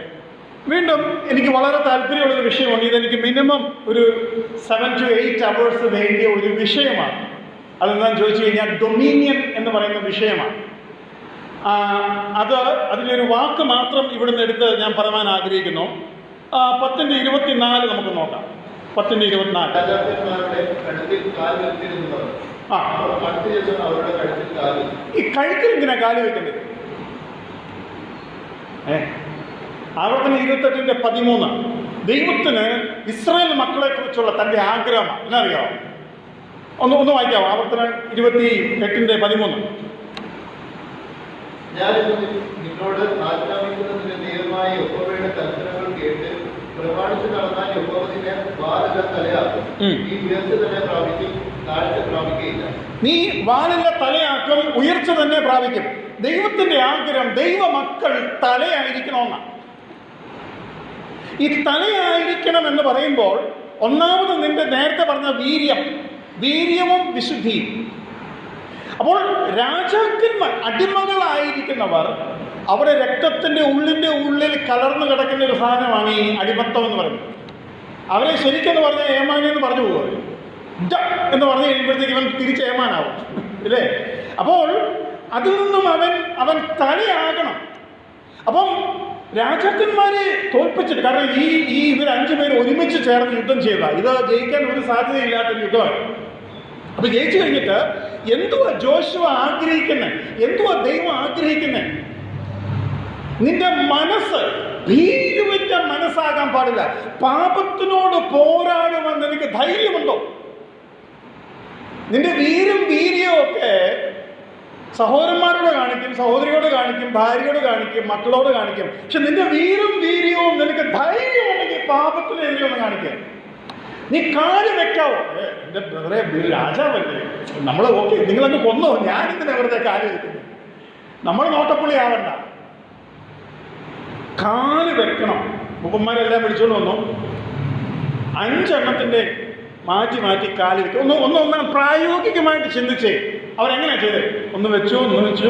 വെക്കണം. നീ വാലല്ല തലയാകും, നിനക്ക് താഴ്ചയല്ല ഉയർച്ച തന്നെ സംഭവിക്കും. ഇത് ഇന്ന് ആത്മീകമായി നാം ചിന്തിക്കുമ്പോൾ, ഞാൻ ഒരു കടന്ന വ്യാഖ്യാനമാണ് പറയുന്നത്, എനിക്കറിയാം. നമ്മുടെ 5 രാജാക്കന്മാർ നമ്മുടെ ശരീരത്തിലെ പഞ്ചേന്ദ്രിയങ്ങളാണ്. പഞ്ചേന്ദ്രിയമില്ലാതെ ഒരു പാപം ചെയ്യാവോ? പഞ്ചേന്ദ്രിയം കൂടാതെ ഒരു പാപം ചെയ്യാം. എല്ലാ പാപങ്ങളും ഈ 5 ഇന്ദ്രിയങ്ങളുടെ സഹായത്തോടാണ് ചെയ്യുന്നത്. അപ്പം നിങ്ങൾ പറയുമ്പോൾ മനസ്സുകൊണ്ട് നമുക്ക് ചെയ്തുകൂടാ, ഇന്ദ്രിയമല്ലല്ലോ. ആ മനസ്സ് ചെയ്യുന്ന പാപം ഇന്ദ്രിയത്തിനെ ഓർത്ത. സ്ത്രീയെ നോക്കിയാൽ നീ വ്യഭിചാരം ചെയ്യുന്നു, ഇവിടെ മനസ്സുകൊണ്ട പാപം. പക്ഷെ അത് ഇന്ദ്രിയത്തോടുള്ള ബന്ധത്തിലെ പാപമാണ് ഈ മനസ്സിൽ ചിന്തിച്ചത്. അപ്പോൾ ഇന്ദ്രിയം കൂടാതെ പാപം ചെയ്യാനാവില്ല. ഈ ഇന്ദ്രിയങ്ങളുടെ മേൽ കാൽ വെക്കുവാൻ ദൈവം ഇന്ന് നമ്മളോട് ആവശ്യപ്പെടുമ്പോൾ ഈ മൂപ്പന്മാർ ചെയ്യുന്നതിനെക്കാട്ടിലും കടുകട്ടി സാധനമാണ് ചെയ്യുന്നത്. ഞാൻ അത്രയും പറഞ്ഞ് അവിടുന്ന് പോകാൻ താല്പര്യപ്പെടുകയാണ്. ദൈവമക്കളോടുള്ള ബന്ധത്തിൽ ദൈവത്തിൻ്റെ ഏറ്റവും വലിയ ആഗ്രഹമാണ് ഈ കാലുകൾ വെക്കുക എന്ന് പറയുന്നത്. ഇനി ഇതിനകത്ത് വളരെ ഹൃദയസ്പർക്കായിരിക്കുന്ന ഒരു സംഭവമുണ്ട്. നമുക്കറിയാം, 2.5 ഗോത്രം യോർദാനിൻ്റെ അപ്പുറത്താണ് അവർക്ക് അവകാശം ലഭിച്ചത്. അവർ ഇപ്പുറത്ത് യുദ്ധം ചെയ്യാനായിട്ട് വന്നിരിക്കുക. യുദ്ധം എല്ലാം കഴിഞ്ഞ് അവർക്ക് മടങ്ങിപ്പോകണം. ജോഷുവ 18 അധ്യായം ആയപ്പോഴാണ് എവിടെയാണ് ദൈവത്തിൻ്റെ ആലയം അല്ലെങ്കിൽ സമാഗമന കൂടാരം സ്ഥാപിക്കാൻ പോകുന്നതെന്ന് മനസ്സിലായത്. അതുവരെ മനസ്സിലായില്ല. അതുവരെ ദൈവം അത് സസ്പെൻസിൽ വെച്ചുകൊണ്ടിരുന്നു. എന്തോ പറഞ്ഞറിയാവോ? തന്നെ നാമം സ്ഥാപിക്കുവാൻ ഇരിക്കുന്നിടത്ത് ഇതിങ്ങനെ പറഞ്ഞുകൊണ്ടേ ഇരിക്കുക. ഇത് എവിടെ വെക്കുമെന്ന് പറയുന്നില്ല. ഇവർ അവരുടെ അവകാശം യോർദാൻ നദിയുടെ അപ്പുറത്തെടുത്തപ്പോൾ ഇതിനെക്കുറിച്ചൊട്ട് ചിന്തിച്ചുമില്ല. 18 അധ്യായത്തിൽ ശീലോവിൽ ഇത് വെച്ച് കഴിഞ്ഞപ്പോൾ ഇവരുടെ തലയ്ക്കകത്ത് ഇതിങ്ങനെ ഉരുളാൻ തുടങ്ങി. 22 അധ്യായത്തിൽ ജോഷുവ പറഞ്ഞു, ഇനി പൊയ്ക്കും, സന്തോഷം, നിങ്ങൾ വളരെ സഹകരിച്ചു, നിങ്ങൾ അനുഗ്രഹിക്കപ്പെട്ടവരാണ്, നിങ്ങൾ പൊയ്ക്കോ. ഇങ്ങനെ അവർ പറയുക, നമ്മളും നമ്മുടെ മക്കളും ദൈവത്തിൽ നിന്നും, ദൈവത്തിൻ്റെ കേന്ദ്രബിന്ദുവായിരിക്കുന്ന ഈ സ്ഥലത്ത് നിന്നും നമ്മൾ എത്രയോ ദൂരെയാണ്. ഒരു ചെറിയ അബദ്ധം പറ്റിയില്ലേ? അത് വ്യക്തമാക്കുന്ന അനേക വാക്യങ്ങൾ അവിടെ ഉണ്ടെങ്കിൽ ഒരു വാക്യം ഞാൻ വായിക്കാൻ താല്പര്യപ്പെടുകയാണ്. 22:19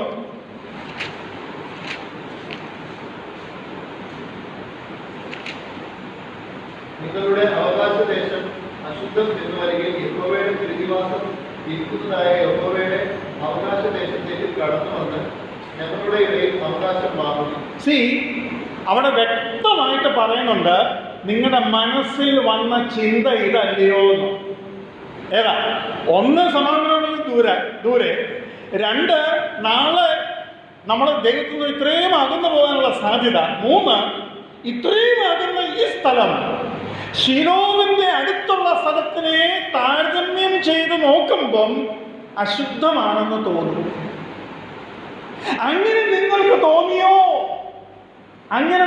തോന്നിയോ എന്ന് ചോദിക്കുക. ഇവിടെ ഞാൻ ഇങ്ങനെ പറഞ്ഞു നിർത്തട്ടെ.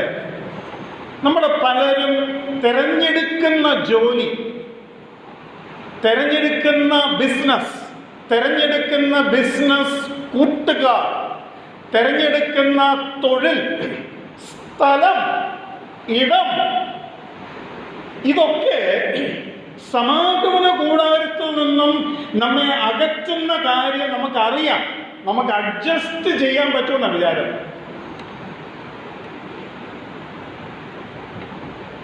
അതൊരിക്കലും അഡ്ജസ്റ്റ് ആകില്ല. അതുകൊണ്ട് നീ ഏത് തീരുമാനമെടുക്കുമ്പോഴും ദൈവസഭയോടുള്ള ബന്ധത്തിലെ അകലം അളന്നിട്ട് യെസോ നോ പറയാവുള്ളൂ. ഇതിനെ മറന്ന് പച്ച കണ്ട് അവകാശം പറയരുത്. ഇന്ന് അമേരിക്കയിലും അങ്ങനെയുള്ള രാജ്യങ്ങളിലും പോയി സെറ്റിൽ ആകുന്നവർ ഓരോ വിധത്തിലും മക്കളെ നേടുന്ന കാര്യത്തിൽ പ്രതീക്ഷയില്ലാത്തവരായി, നിരാശരായി, ഭയപരവശരായി അവിടെ തന്നെ തുടരുകയാണ്. പോരുന്ന പ്രശ്നം ഒതുക്കുന്നില്ല. പച്ച തന്നെയാണ്. ഇവർ ഈ ഡോളറിനും പച്ചയെന്നാ പറയുന്നത്, അറിയാമല്ലോ. അപ്പം മക്കളുടെ കാര്യം പോക്കാണെന്നുള്ള ഭയം ആദ്യം മുതലേ ഭക്തന്മാരായിരിക്കുന്ന വിശ്വാസികൾക്കുണ്ട്. പക്ഷെ ആ ഭയം കൊണ്ടൊന്നും 19-ാം വാക്യത്തിലെ സജഷൻ ഏറ്റെടുക്കുന്നില്ല. എന്തോ സജഷൻ? നിങ്ങൾക്ക് അശുദ്ധമാൻ തോന്നുന്നെങ്കിൽ ഇങ്ങ് പോരെ. അല്ല, അത് വേണ്ട. അല്ല, ഇവിടെ നിങ്ങൾക്ക് അവകാശം അതൊന്നും വേണ്ട. അവിടെ എനിക്ക് ഇഷ്ടപ്പെട്ട ഒരു വാക്കുണ്ട്. ആ വാക്ക് ഞാൻ പെട്ടെന്ന് നോക്കിയാൽ ചിലപ്പം കിട്ടുകയില്ല. സ്തോത്രം 27 ആ വാക്കുണ്ട്. 22 22:27 ഞങ്ങൾ യഹോവയുടെ സന്നിധാനത്തിൽ ഞങ്ങളുടെ ഹോമയാഗങ്ങളും ഹനനയാഗങ്ങളും സമാധാനയാഗങ്ങളും അവൻ്റെ ശുശ്രൂഷ അനുഷ്ഠിക്കുകയും നിങ്ങളുടെ മക്കൾ നാളെ ഞങ്ങളുടെ മക്കളോട് നിങ്ങൾക്ക് യഹോവയിൽ ഒരു ഓഹരിയില്ല എന്ന് പറയാതിരിക്കുകയും ചെയ്യേണ്ടതിന് യഹോവയിൽ ഒരു ഓഹരി. ഇന്ന് വിശ്വാസികളായ നാം ഇവർ പറയുന്നത് പോലെ പോലും പറയരുത്. എങ്ങനെ നമ്മൾ പറയുന്നത് അറിയാമോ? യഹോവയാണ് എൻ്റെ ഓഹരി. യഹോവയിൽ ഒരു ഓഹരി അല്ല കേട്ടോ. ഇത് കേക്കിൻ്റെ പീസൊന്നുമല്ല. യഹോവയാണ് എൻ്റെ ഓഹരി. അത് നമ്മുടെ മനസ്സിലിരിക്കേണ്ടത് ആവശ്യമാണ്. യോശുവ 23-24 ആയപ്പോഴത്തേക്ക് മൂപ്പന്മാരെ വിളിക്കാൻ പറയുകയാണ്, എനിക്ക് പ്രായമായി, നിങ്ങളെല്ലാവരും ഒന്ന് വരണം. ഒരിക്കലും ഒരു ക്രിസ്ത്യാനി തൻ്റെ മരണക്കിടക്കയിൽ തൻ്റെ ബന്ധുമിത്രങ്ങളെല്ലാവരെയും വിളിച്ചത് ഒരു എഴുത്താണല്ലോ. എഴുത്തിൽ എഴുതി, ഞാൻ മരിക്കാൻ പോവുകയാണ്, നിങ്ങളെല്ലാവരും ഇന്ന ദിവസം വരണം. എന്നിട്ട് പറഞ്ഞു, വിശ്വാസി എങ്ങനെയാണ് മരിക്കേണ്ടതെന്ന് കാണണമെങ്കിൽ വന്നാൽ മതി. You need to see how a Christian dyes.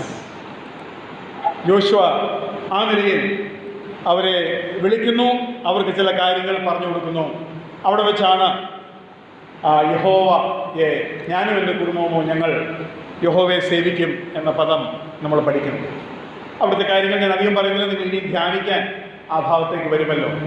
എന്നാൽ ഈ മൊത്തം പുസ്തകത്തിൽ നമ്മൾ എന്താണ് മൊത്തത്തിലെടുക്കാൻ സാധിക്കുന്നത്? ഒന്ന്, divine intervention and human cooperation. ദൈവത്തിൻ്റെ കൈ, മനുഷ്യൻ്റെ സഹകരണം. ദൈവത്തെ കൂടാതെ നിനക്കൊന്നും ചെയ്യാൻ സാധിക്കത്തില്ല. പക്ഷെ ദൈവം നിന്നെ കൂടാതെ ഒന്നും ചെയ്യാൻ ആഗ്രഹിക്കുന്നുമില്ല. നിന്നെ കൂടാതെ ദൈവം എന്തെങ്കിലും ചെയ്തിട്ടെന്തോ പ്രയോജനം? അല്ല, ദൈവത്തിന് എല്ലാം വേണം ചെയ്യാം. പക്ഷെ നീ ഇല്ലെങ്കിൽ ദൈവത്തിന് എന്തോ ചെയ്യേണ്ടിയേ? ഞാൻ അമേരിക്കയിൽ പോയപ്പം ഒരു സഹോദരൻ എന്നെ വീട്ടിൽ കൊണ്ടുപോയി. വീടാകെ മൂകമായിട്ടിരിക്കുകയാണ്. അദ്ദേഹം പറയുമ്പോൾ എനിക്ക് ഈ വീട് എത്രയും പെട്ടെന്ന് വിൽക്കണം. എൻ്റെ ഭാര്യ മരിച്ചുപോയി, 2-3 വർഷമായി. ഈ ഗാർഡനിലൊക്കെ ഒരു പഴുത്ത ഇല വീഴത്തില്ലായിരുന്നു. അത്രയ്ക്ക് ഞാൻ സൂക്ഷിക്കുമായിരുന്നു. ഇപ്പം നോക്കുമ്പോഴേ ആപ്പിളൊക്കെ വീണ് പുഴു കുത്തി പൂയിച്ച ഇങ്ങനെ ഓടി നടക്കുക. എനിക്കൊന്നിനോടും താല്പര്യമില്ല. ഒരു മുറിയുള്ള ഒരു വീടുണ്ടെങ്കിൽ അത് മതി. എന്താ കാര്യം? ജീവിത സഖി വിട്ടുപോയി, കർത്താവിൻ്റെ അടുക്കിലേക്ക് പോയി. ദൈവത്തിന് നമ്മളില്ലെങ്കിൽ പിന്നെ ആരാ ഉള്ളേ? ഞാൻ ചിന്തിക്കുകയായിരുന്നു, ഏദൻ തോട്ടത്തിൽ നിന്നും ആദമിനെ ഹവ്വയും പുറത്താക്കിയിട്ട് കർത്താവിന് പിന്നെ ഏദൻ തോട്ടവുമായിട്ട് വല്ല ബന്ധമുണ്ടോ? കർത്താവ് പിറ്റേ ദിവസം വൈകുന്നേരം ആദമും ഹവ്വയും ഇല്ലാത്ത ഏദൻ തോട്ടത്തിൽ വന്നു കാണുന്നു. ഒന്നുമില്ല. ഇസ്രായേൽ ദേശത്തെക്കുറിച്ച് ആ അർത്ഥത്തിൽ പ്രവചനങ്ങൾ തന്നെയുണ്ട്. ഇസ്രായേൽ മക്കൾ മടങ്ങി വരാതെ ഇസ്രായേലിന്റെ മണ്ണ് ഇനി അതിൻ്റെ ശക്തിയെ തരികയില്ല. അല്ലെങ്കിൽ അവർ മടങ്ങി വരുമ്പോഴാണ് ഇസ്രായേൽ പിന്നെയും ഫലപുഷ്ടമായി തീരുന്നത്. അത് ചരിത്ര സത്യമാണ്. അത് നമുക്ക് മനസ്സിലാക്കാനായിട്ട് കഴിയും. ദൈവത്തിൻ്റെ വാക്കുകൾ എന്ത് ചെയ്യണമെന്ന് അവൻ പറഞ്ഞു, അതവൻ ചെയ്ത് കാണിക്കുക.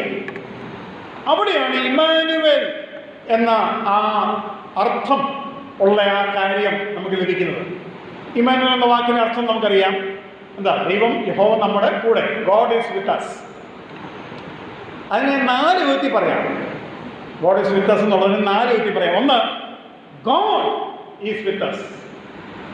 2, ഗോഡ് ഈസ് വിത്ത് അസ്.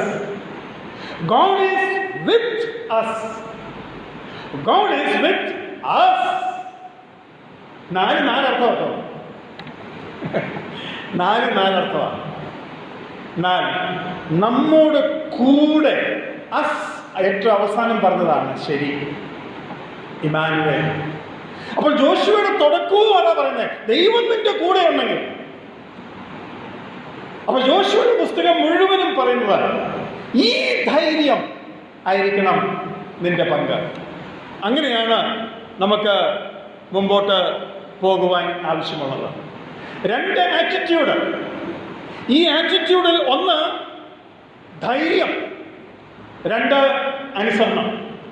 അതിൻ്റെ ഓപ്പോസിറ്റ് റോങ് ആറ്റിറ്റ്യൂഡ്, അത് അതിധൈര്യം അല്ലെങ്കിൽ കോൺഫിഡൻസ് ദൈവത്തിൽ. ശരിയാണ്, സെൽഫ് കോൺഫിഡൻസ്, അതാ റോങ് ആറ്റിറ്റ്യൂഡ്. ഇതിനകത്ത് വരുന്ന പ്രശ്നം, യെരിഹോവിനെ അറ്റാക്ക് ചെയ്ത് കഴിഞ്ഞപ്പം എന്തുവാ ജോഷിയുടെ കൂടെ ഉള്ളത് പറഞ്ഞേ? നമ്മളവിടെ ഒരു 2000-3000 പേരെ വിട്ടാൽ മതി. ഒരു ഫോർമുല പറയാം, you can not repeat God. ദൈവത്തെ ആവർത്തിക്കുവാൻ നിനക്ക് കഴിയത്തില്ല. ഈ വർഷത്തെ കൺവെൻഷൻ ഭയങ്കര വൻ വിജയമായിരുന്നു. അടുത്ത വർഷം നമുക്ക് ചെയ്യണം. അതൊരു നല്ല ഹൃദയത്തിൽ നിന്ന് വരുന്ന ചിന്തയാണ്. പക്ഷെങ്കിൽ ഇതിൻ്റെ അടിസ്ഥാനം ദൈവം മാത്രമാണ്, ദൈവഹിതമാണ്, ദൈവവുമായിട്ടുള്ള നമ്മുടെ ബന്ധമാണ്. അതുകൊണ്ട് ആത്മീയ വിജയങ്ങൾ റിപ്പീറ്റഡായിട്ട് സംഭവിക്കുന്നില്ല. ഞാനിങ്ങനെ പറയട്ടെ, ഇന്ന് ഈ വചന ശുശ്രൂഷയിൽ ദൈവം എനിക്ക് തന്ന കൃപ, ഇന്ന് തന്ന കൃപയെ ഓർത്ത് നാളെ ഇതേ കാര്യം ഞാൻ പ്രസംഗിച്ചാൽ ലഭിക്കണമെന്നില്ല. ദൈവം മിഷനല്ല, ഒരേ പിൻകോഡ് 1 2 3 4 കാശ്മീരി, 1 2 3 4 കാശ്മീരി, അതേ പിൻകോഡ് അടിച്ചാൽ മതി. ദൈവം ATM മിഷൻ അല്ല, ദൈവം ഒരു വ്യക്തിയാണ്. സുവിശേഷം അറിയിക്കാൻ ദൈവം പൗലോസിനെയും ശിഷ്യന്മാരെ അനേക സ്ഥലങ്ങളിൽ അയച്ചു, അപ്പോസ്തലപ്രവൃത്തികളിൽ അയച്ചു. പക്ഷെ അയക്കണ്ടെന്ന് ചില സ്ഥലത്ത് പറഞ്ഞു. നല്ല പ്രവർത്തനം നടക്കുന്ന ഫിലിപ്പോസ് പ്രവർത്തിക്കുന്ന സ്ഥലത്തു നിന്ന് ആരോരും ഇല്ലാത്തൊരു സ്ഥലത്തേക്ക് പറഞ്ഞു വിട്ടു. Let's be led by the spirit. ജോഷുവയിൽ കാണുന്ന ഒരു കാര്യം കൂടെ, നാഷണൽ ലോട്ടറി. അല്ലേ? എല്ലായിടത്തും ലോട്ടറി ഉണ്ട്. എന്തുവാ അവിടെ എന്താ പറയുന്നത്? ചീട്ട് പരിപാടി ഇന്നുണ്ടായിരുന്നെങ്കിൽ കൊള്ളാമായിരുന്നു എന്ന് വിചാരിക്കുന്ന ആരെങ്കിലും ഉണ്ടോ? ഒരു തീരുമാനം എടുക്കണം. ആരാണെന്ന് തുടങ്ങണോ വേണ്ടായോ? ബ്രദറെ, ആ ഊരിയും തൂമിയും ഇങ്ങനത്തെ അറിയാം. ഊരിയും തൂമിയും എന്ന് പറഞ്ഞാൽ ഒരു വെള്ളക്കല്ലും ഒരു കറുത്ത കല്ലുമാണ്. അത് സഞ്ചിക്കകത്ത് ഇട്ടിരിക്കുക. അതിൽ നിന്ന് പുരോഗതി അവർ എടുത്തിരിക്കണം. വെള്ളയാണെങ്കിൽ യെസ്, എളുപ്പമല്ലേ? നമ്മളൊരു കാര്യം മനസ്സിലാക്കണം, അതിൽ വ്യക്തിബന്ധത്തിൻ്റെ കുറവ്.